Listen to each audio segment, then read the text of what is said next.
Hi guys, I'm back again today with another video, and today we're checking out secrets of the Malaysian Ringgit. I don't know how they look like until today. I haven't I didn't know how the ringgits look like, but in the thumbnail you can see. So I'm really intrigued to know the secrets, and yeah, let's find out. Banknotes are objects that pass through our hands every I day, see but some they're so much pesos. more than just pieces of paper or plastic. In many ways, they're a country's business card, telling you all about the nation's culture and history, neatly summarised in a colourful and accessible format.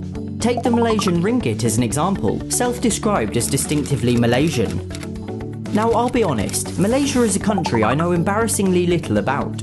I've passed through its airport a couple of times and even glimpsed the iconic Petronas Towers longingly from the plane window, but that's Where the did extent you of my go? relationship with the country. Well, what better guidebook than their banknotes? And the Petronas Towers are literally on one of them. So let's take a closer look at their culture, traditions, history and natural wonders, as well as the single largest banknote in the world. If you enjoy this video, please consider subscribing. Let's start with just the standard notes. There are 6 denominations ranging from the 1 ringgit, worth about 18 pence or 24 US cents, right the way up to the 100 ringgit, therefore worth about 18 pounds or $24. Each note is its own vivid colour, but other than that, the fronts are fairly similar. They feature the portrait of Abdul Rahman, the country's first supreme head of state or king, alongside Malaysia's national flower, the hibiscus. In the background of each can be seen a different patterned songket, a traditional Malay fabric.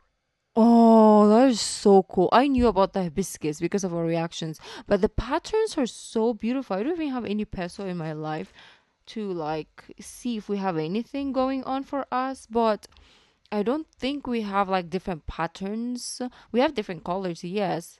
It's just purple, orange, sometimes green if you get the 200 pesos. It's like limited edition, so it's rare. I know, right? But anyways, and we also have here the blue one. I think we only have three and the limited edition. Yeah, we only have three, and it's all the same patterns. This is so cool. This is so cool. I love this one. Where's that? I think the green one or the other one. Let's see. Country's first supreme head of state This or king, alongside Malaysia's national flower, the hibiscus. yes. In the Purple background one. of each can be seen a different patterned songket, oh, a that traditional one. Malay fabric, and there are some really intricate and beautiful designs here. Towards the top left of each note can be seen a see-through register security feature. What this means is half an image is printed on the front of the note, and the remaining sections on the back, so when held up to the light, the image completes. It's hard for counterfeiters to perfectly align their printing, so if the Didn't know images do that. line up, it means the note is likely genuine. It takes the form of the denomination for each note, with the exception of the 50 ringgit, which instead features another songket pattern. Another cool security feature can be found inside the main numbers on each note. This is so nice. This is my favorite one. That's the one I said I like the pattern. This is my favorite design. It's 1 ringgit. I love this. And now they're gonna tell us a feature also, and I like this pattern, and the color itself is just so beautiful. Uh Microprint. It's almost impossible to see with the naked eye, but each number is made up of hundreds of smaller numbers. Again, this is exceptionally difficult for counterfeiters to reproduce. All notes also feature a braille-like raised line to help the visually impaired distinguish between them, once again with the exception of the 50, which features 2 raised diamonds instead. Other than that, the main difference between the notes is that the 1 and 5 are polymer, whilst the others are paper. I'm not quite sure why this is, but would speculate it's due to polymer's durability and lifespan, particularly for lower value notes that are likely to be subject to more wear and tear. It's not too uncommon to find this on currencies. For instance, both Mexico and Singapore also use polymer for their lower notes, and paper for the higher ones.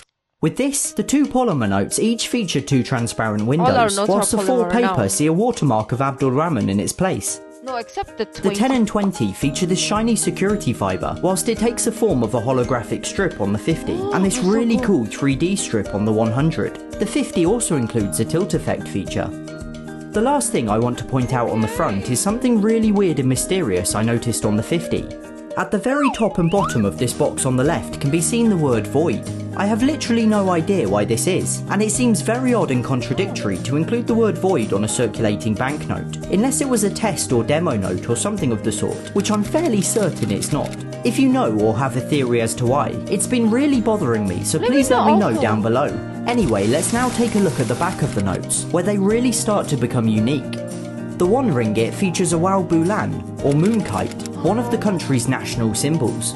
Kite flying is a traditional sport in Malaysia, often a celebration of a good harvest, and kites can be seen again on one of the coins and in the logo of Malaysia Airlines. The 5 ringgit features a rhinoceros hornbill, a magnificent bird depicted in a beautifully illustrated rainforest scene. It's the previous 5 ringgit design that featured the Petronas Towers.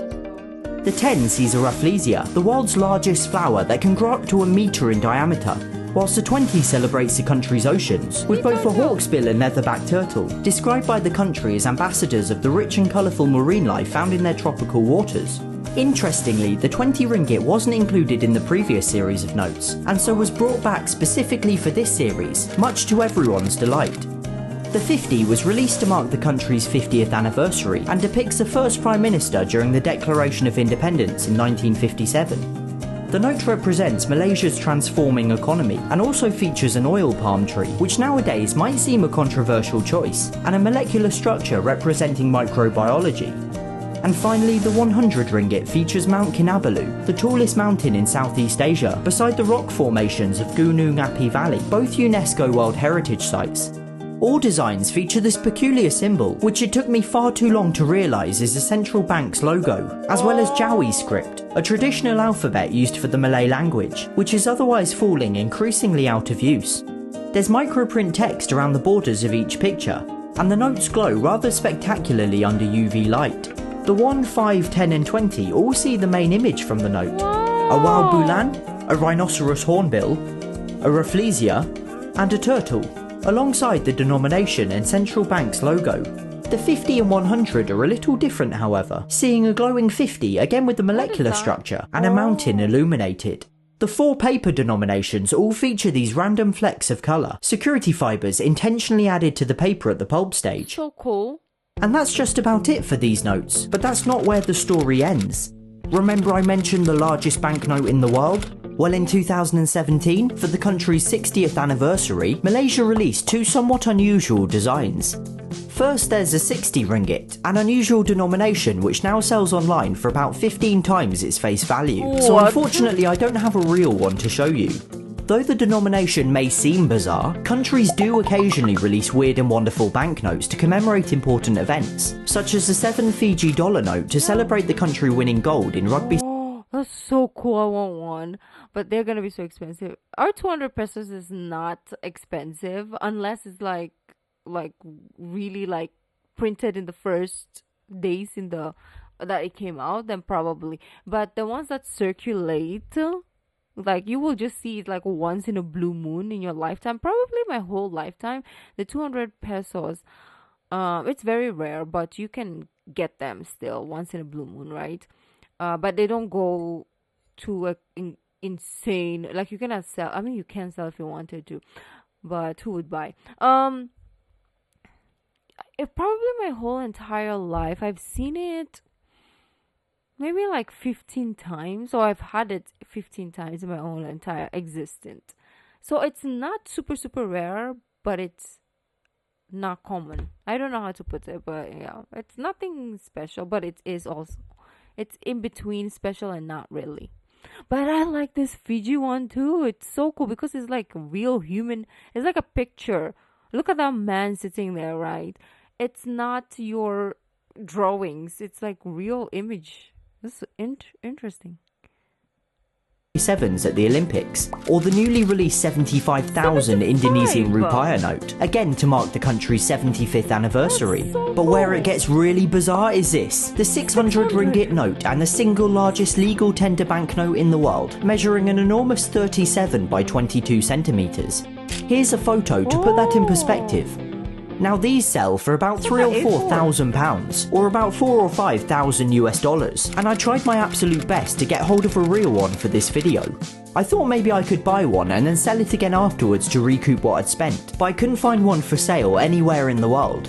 It seems the only people who own them are hardcore banknote collectors, unwilling to part with their most prized possession, and so we'll just have to look at this picture of one instead. Nonetheless, isn't it glorious? Imagine the size your wallet would need to be to accommodate one. As far as I can tell, it's more or less identical to the 60, apart from the denomination and size obviously. The notes see the royal throne encircled by the 15 supreme heads, including Abdul Rahman from the standard notes, whilst the reverses portray the signing of the independence agreement.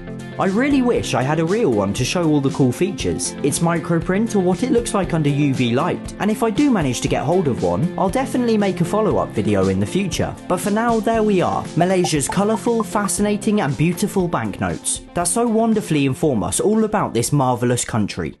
A massive thank you to everyone who very kindly sent in banknotes for this video. I totally forgot we have a 50 peso. So we have 20, 50... I think 20 pesos is facing out because they made it coins.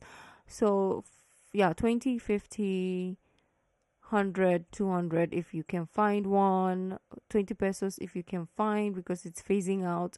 And 1,000 peso. Oh no, 500 and 1,000. Why am I forgetting my currency? Because nobody uses notes anymore. Everybody's like card or cash apps. So nobody necessarily holds money. So I forget. So yeah, 20, 50, 100, 200, 500, and 1,000. So we have 6. And then Malaysia has 100, 50, 20, 10, 5, and 1. And then the 60 and the 600.